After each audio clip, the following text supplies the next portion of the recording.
千里之行，始于足下. A journey of 1,000 miles begins beneath the feet. We now gather in the Tao to travel the journey together. Welcome to Tao Talks with Derek Lin, where we take a deep dive into the Tao Te Ching by Lao Tzu.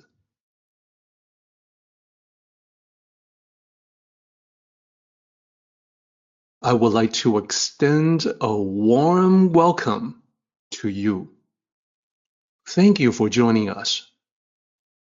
I would like to invite you to center your thoughts and direct your attention to this moment in time, to the here and now, to be fully present and mindfully aware as we all ready ourselves for this sacred process in the Tao with one another.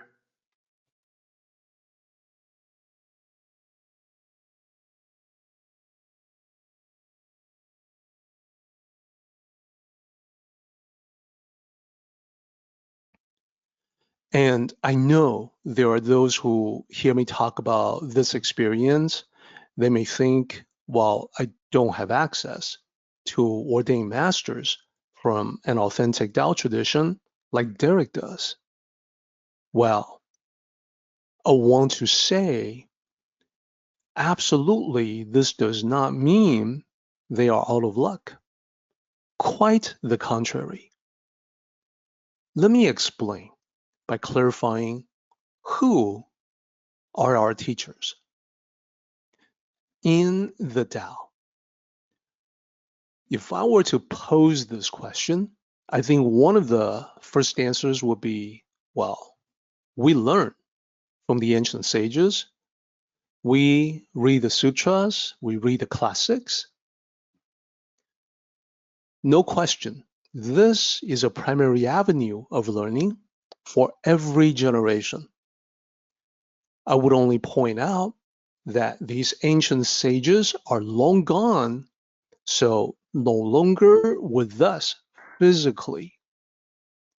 They cannot answer our questions or provide guidance in person. That we already know and accept. So what if we need some kind of interaction? Well, the other avenue, as I have related in my personal experience, will be the masters of a wisdom tradition. And there are, of course, many wisdom traditions in the world. Now here I want to, first and foremost, say the real answer to this question is not limited to these masters. And I would also acknowledge the reality that authentic mastery may not be easy to find.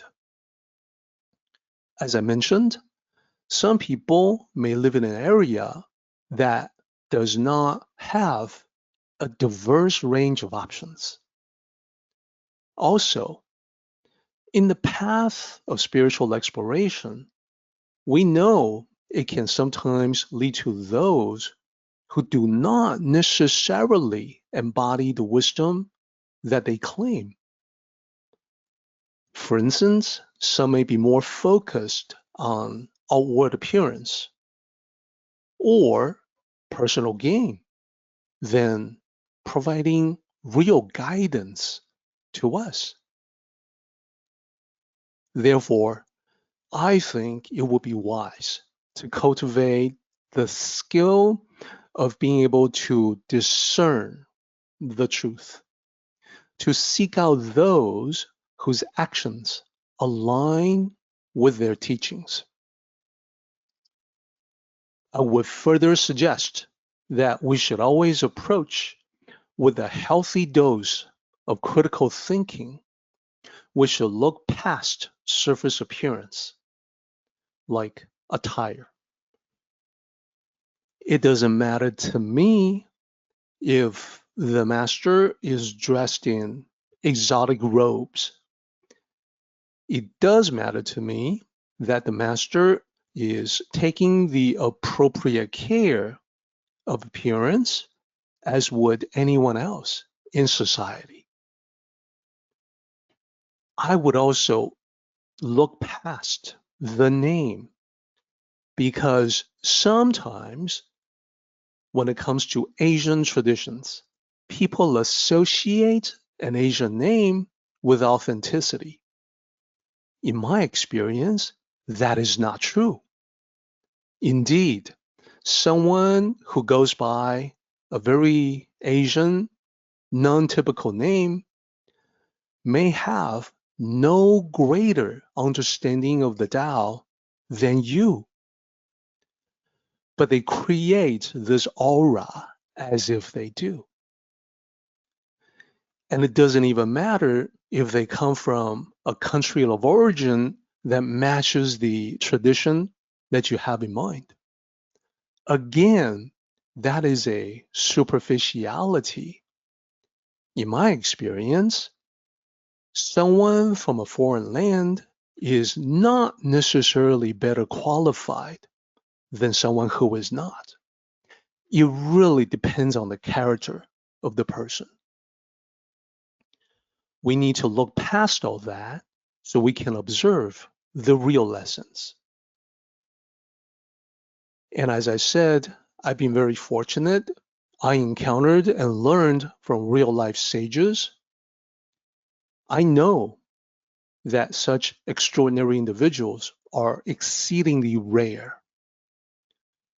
In the past decades, out of all who have titles and all the people who claim mastery, I have seen perhaps 1 in 100 who truly embodies the qualities of a master. All of these people have different personalities. They're no two alike. They do have some characteristics in common. For instance, real mastery is characterized by humility, selfless service, lack of ego, and a deep embodiment of principles, not show, not the external, outward putting on a show. Real understanding emerges from a place of profound personal experience and the resulting inner transformation rather than theoretical knowledge.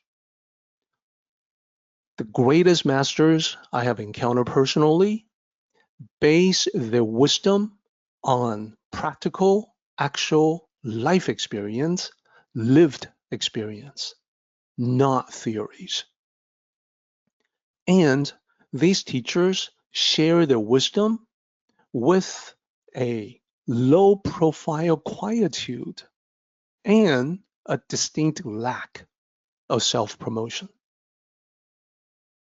So I want to offer my experience as a helpful way to so that next time you encounter someone who may be a master, that you can evaluate for yourself. You be the judge.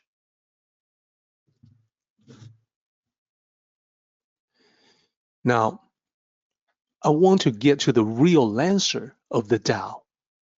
Answer this question. Who are our teachers?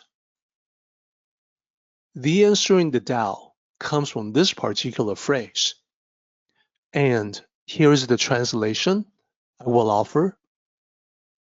It says, when 3 people walk together, one of them must be my teacher. And let me quickly break down the characters. You see 7 characters in the Chinese. The first character is simply 3. The second character is person or people. The third character is travel, to walk. And then the fourth character there, the first or the second group, that's the character for must. This is followed by the character for have, and then the character for my, and lastly, character for teacher. So a literal transcription will be something like, 3 people walk, must have my teacher. And the meaning is closer to the translation that you see there.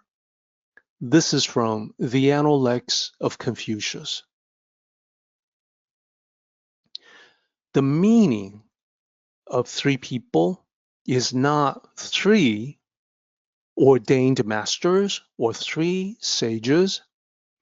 Literally, it means any 3 people, and that's because we can potentially learn from anyone.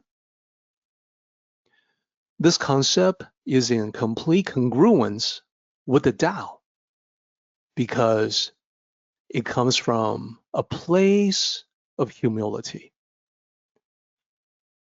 As we are cultivating the Tao, we never assume we know it all.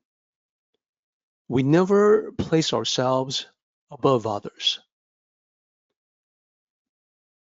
Instead, we want to be ready to listen. The default assumption is that one can learn something new every day, including today. So it's an attitude of openness, and that's actually crucial. We all come into this world with different talents and abilities. Nobody is the best at everything. Our expression, the jack of all trades, well, that is the master of none. We're all here to help one another and learn from one another. It really does not matter how knowledgeable or intelligent you may be. Whenever you are with 3 or more people, you can be absolutely certain that you will find valuable learning opportunities in your interactions with them.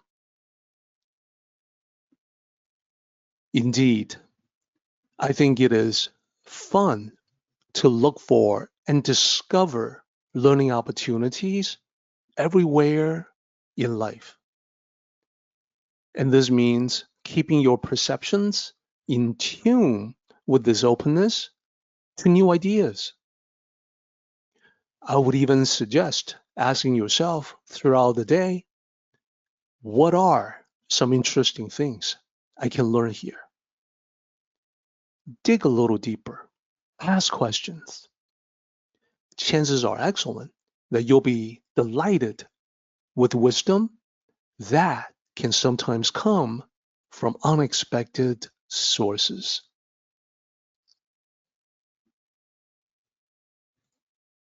This is an excerpt. It is from the Tao of Joy Every Day.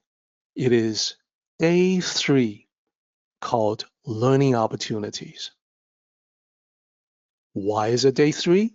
Because I wanted to match the day with the saying, 3 people walking together. This can give whole new meaning to what Lao Tzu says in this chapter. Therefore, the good person is the teacher of the bad person. Who is the good person? Well, it can be one of the people that you encounter in every walk of life. Who is the bad person? Well, that can be the learning person, which would be you and me.